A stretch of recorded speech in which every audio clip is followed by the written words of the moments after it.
ओम श्री परमात्मने नमः। प्रणाम। गुरुगीता चैनल को स्वागत। पूर्व श्लोक रे भगवान वर्णना कले कर्मयोगींकर कर्मर लक्षण गुड़िक।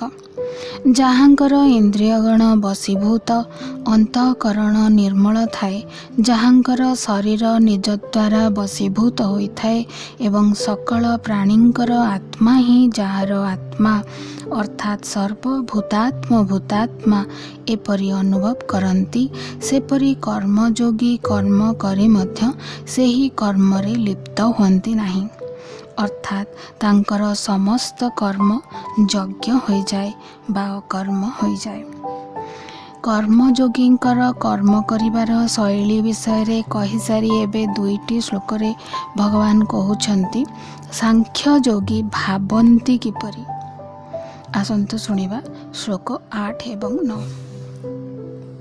नैव किंचित करोमीति युक्तो मन्येत तत्त्ववित् पश्यन् शृण्वन् स्पृशन् जिघ्रन् अस्नन् गच्छन् स्वपन् श्वसन् प्रलपन् विसृजन् गृह्णन् उन्मिषन् निमिषन् अपि इन्द्रियाणीन्द्रियार्थेषु वर्तन्त इति धारयन्। अर्थात तत्ववेता सांख्य योगी देखिबा शुणिबा छुईबा सुंघिबा खाइबा चालिबा ग्रहण करिबा कहिबा मलमूत्र त्याग करिबा शोइबा श्वास नेबा आखि खोलिबा और बंद करिबा इत्यादि समस्त क्रिया करी मध्य इंद्रिय गणक विषय रे सब किछि करूछंती बोली बुझी मु स्वयं किछि हेले करू नाही एपरि मानिबा उचित। आसंतु यार व्याख्या सुनिबा। नैव किंचित करोमीति युक्तो मन्येत तत्त्ववित् अर्थात मु स्वयं किछि करूनी एपरि जे मानि नेइछंती अर्थात जे निज ठारे सामान्य टिके भी क्रियार कर्तृत्व अनुभव करती नहीं तांकु एठारे भगवान तत्त्ववित् बोली कहिछंती। एही तत्त्ववित् सांख्य योगी बहुत अलर्ट रुहंती निजर भावना उपरे, सावधानतार सहित से भावंती। से भल भावरे जानती जे प्रकृति आमको यही शरीर देइछि, रंग रूप देइछि, यही शरीर एक नाम मध्य अछि, बुद्धि वृत्ति सबु यही प्रकृति बा यही संसार आमको देइछि, किंतु प्राणटी प्रकृति ठारू मिलिनी। यह भगवानंकर एक अंश। प्राण हेउछि मु स्वयं, यही शरीरटी मु नुहे। शरीर को घोड़ाइबा को जेमती लुगापटा थाए ताकू मोर लुगापटा बोली कहा जाए, मोर सार्ट पैंट कहा जाए, मु सार्ट पैंट बोली केही केबे कहंतिनी। ठीक सेमती प्राण को घोड़ाइबा को एक आवरण मिलिछि, ताहेला ए शरीर। शरीर द्वारा जहा कर्म हुए ताकू क्रिया कहा जाए। एही क्रिया सहित सार्ट पैंट लुगापटा कि प्राणर किछि संबंध नहीं, कारण तत्त्ववित् भल भावरे जानती समग्र ब्रह्मांडर मैनेजमेंट किए करुछि भगवान सबु बुझुछंती। जहा विषय रे जो भगवान का विषय रे आमे किछि जानिनु किछि बुझिनु, ठीक सेमती भगवानंकर मैनेजमेंट रे शरीर आउ शरीरर कार्यकलाप मध्य आसे। सेई जो विशिष्ट शक्ति डिवाइन पावर बलरे एई सबु समग्र ब्रह्मांड चलीची, शरीरर क्रिया गुड़िक मध्य से ही करुछंती। किंतु प्रकृत रे कौन हुए ना, एई प्राणटी शरीर सहित एक संबंध थिबार मानि नेइछि। तेणु शरीर द्वारा जहा भी क्रिया हुए प्राणटी भावे यह मु करुछि। एही धारणा बा स्वीकृति बा तदात्म्यता दूर करिबा पई भगवान कहउछंती साधक कदापि निजको कर्ता न मानिबा उचित। टिके भी कर्तृत्व भाव जदि रहीगला ताहले सेही व्यक्ति को तत्त्ववित् बोली कहबनी, से हेबे साधक। किंतु जेतेबेले निज ठारे तिले मात्र कर्तृत्व भाव रहीबनी आउ ଆତ୍ମସ୍ୱରୂପର ଅନୁଭବ ହେଇଯିବ ସେହି ବ୍ୟକ୍ତିଙ୍କୁ ତତ୍ତ୍ୱବିତ୍ ମହାପୁରୁଷ ବୋଲି କୁହାଯିବ। ପଶ୍ୟନ୍ ଶୃଣ୍ୱନ୍ ସ୍ପୃଶନ୍ ଜିଘ୍ରନ୍ ଅଶ୍ନନ୍ ଗଚ୍ଛନ୍ ସ୍ୱନ୍ ଶ୍ଵସନ୍ ପ୍ରଳପନ୍ ବିସୃଜନ୍ ଗୃହଣନ୍ ଉନ୍ମିଷନ୍ ନିମିଷନ୍ ଅପି। ଏହାର ଅର୍ଥ ହେଲା ଦେଖିବା, ଶୁଣିବା, ଛୁଇଁବା, ଶୁଙ୍ଘିବା, ଖାଇବା, ଚାଲିବା, ଗ୍ରହଣ କରିବା, କଥା କହିବା, ମଳମୂତ୍ର ତ୍ୟାଗ କରିବା, ଶୋଇବା, ଶ୍ୱାସ ନେବା, ଆଖି ଖୋଲିବା, ବନ୍ଦ କରିବା ଇତ୍ୟାଦି ସମସ୍ତ କ୍ରିୟା ଇନ୍ଦ୍ରିୟମାନଙ୍କ ଦ୍ୱାରା ହିଁ ହୁଏ। ଆଖି, ନାକ, କାନ, ଜିଭ, ତ୍ୱଚା ହେଲା 5ଟି ଜ୍ଞାନେନ୍ଦ୍ରିୟର କ୍ରିୟା। ହାତ, ପାଦ, ବାକ୍, ମଳମୂତ୍ର, ମଳଦ୍ୱାର ଆଉ ଉପସ୍ଥ ଏହି 5ଟି ହେଲା କର୍ମେନ୍ଦ୍ରିୟର କ୍ରିୟା। ଶୋଇବା କ୍ରିୟାଟି ଅନ୍ତଃକରଣ ଦ୍ୱାରା ହୁଏ। ନିଶ୍ୱାସ ପ୍ରଶ୍ୱାସ ପ୍ରାଣର କ୍ରିୟା। ଆଉ ଆଖିର ପଲକ ପଡ଼ିବା ଆଉ ଖୋଲିବା କୁର୍ମ ନାମକ ଏକ ଉପପ୍ରାଣର କ୍ରିୟା। ଏହିପରି 13ଟି କ୍ରିୟା ବ୍ୟବହାର କରି ଭଗବାନ ଜ୍ଞାନେନ୍ଦ୍ରିୟ, କର୍ମେନ୍ଦ୍ରିୟ, ଅନ୍ତଃକରଣ, ପ୍ରାଣ ଓ ଉପପ୍ରାଣର ହେଉଥିବା ସମସ୍ତ କ୍ରିୟାର ଉଲ୍ଲେଖ ଏହି ଶ୍ଲୋକରେ କରିଛନ୍ତି। ଏହି ଶ୍ଲୋକର ତାତ୍ପର୍ଯ୍ୟ ହେଲା ସମସ୍ତ କ୍ରିୟା ପ୍ରକୃତିର କାର୍ଯ୍ୟ ଶରୀର, ଇନ୍ଦ୍ରିୟ, ମନ, ବୁଦ୍ଧି ଓ ପ୍ରାଣ ଦ୍ୱାରା ହୁଏ। ସ୍ୱୟଂ ଆତ୍ମା ଦ୍ୱାରା କିଛି ବି ହୁଏନି। ସାଧକ ବୁଝିବା କଥା ଯେ ଶ୍ଵସନ, ଉନ୍ମିଷନ, ନିମିଷନ ଅର୍ଥ ଶ୍ୱାସ ଗ୍ରହଣ କରିବା, ଆଖି ମୁଜିବା ଆଉ ଖୋଲିବା ଆଦି କ୍ରିୟା ଗୁଡ଼ିକ ତ ଆପେ ଆପେ ହେଉଛି।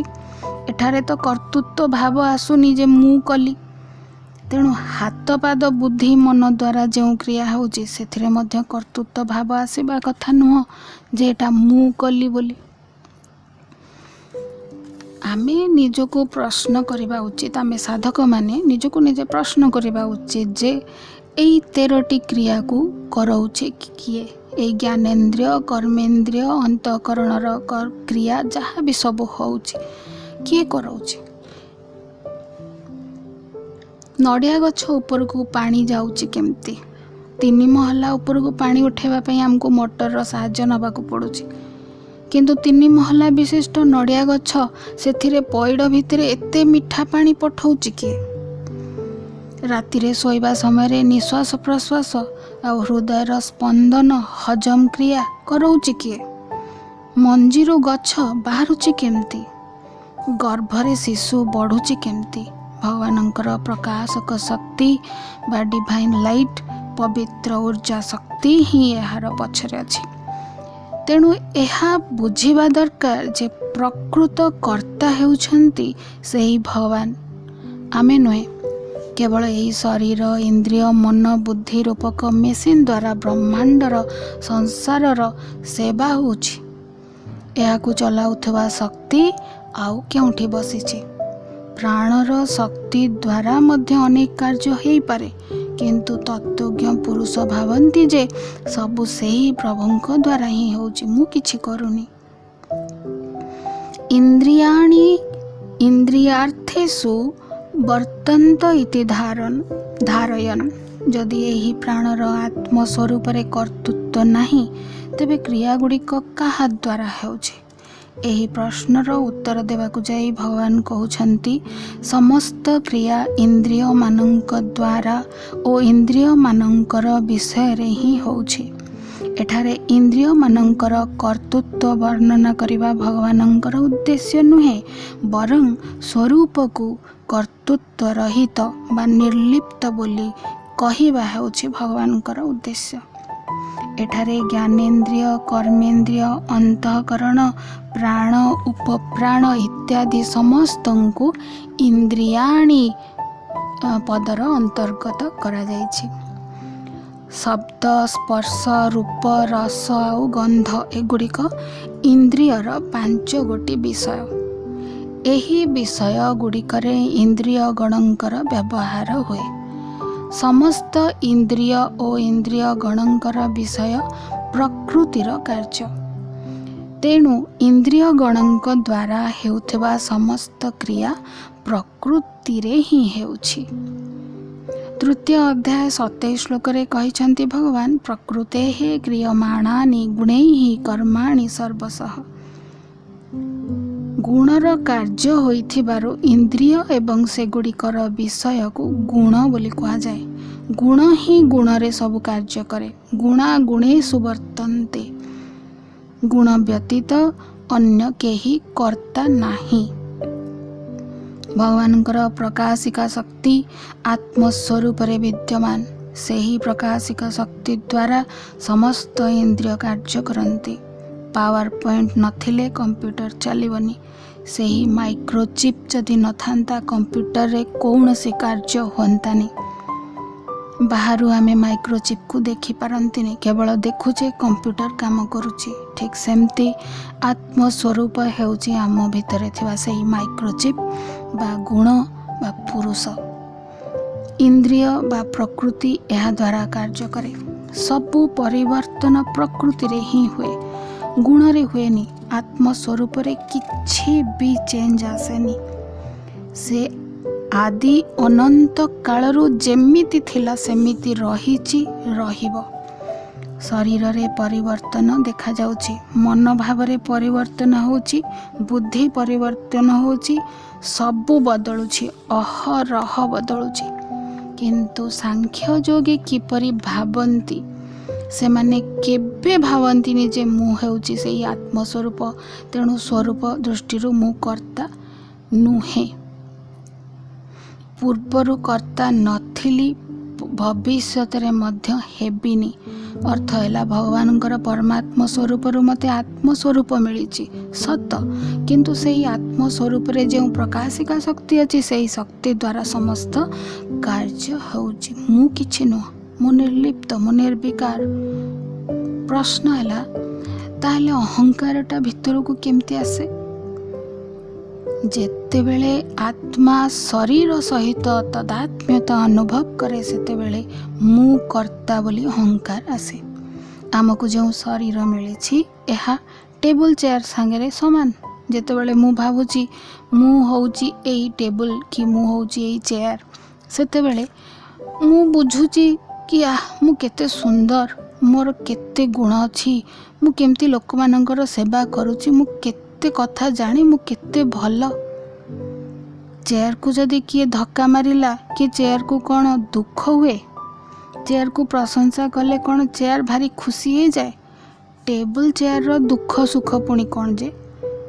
ठीक सेमती यही शरीर टेबल चेयर भली जड़ पदार्थ। यार दुख सुख बोली किछि नाही। गाली गोलज अभद्र भाषा माड़ किछि भी यही शरीर को कले शरीर रो फरक पड़ेनी। फरक केतेबेले पड़े ना जेतेबेले आत्मा भावे जे मु होउची एई शरीर। किए कौन कहीदेले कौन मते केमिति लागिला, मते मारिला, एई तदात्म्यता जोगु दुख हुए। आत्मा को शरीर को दुख हुएनी।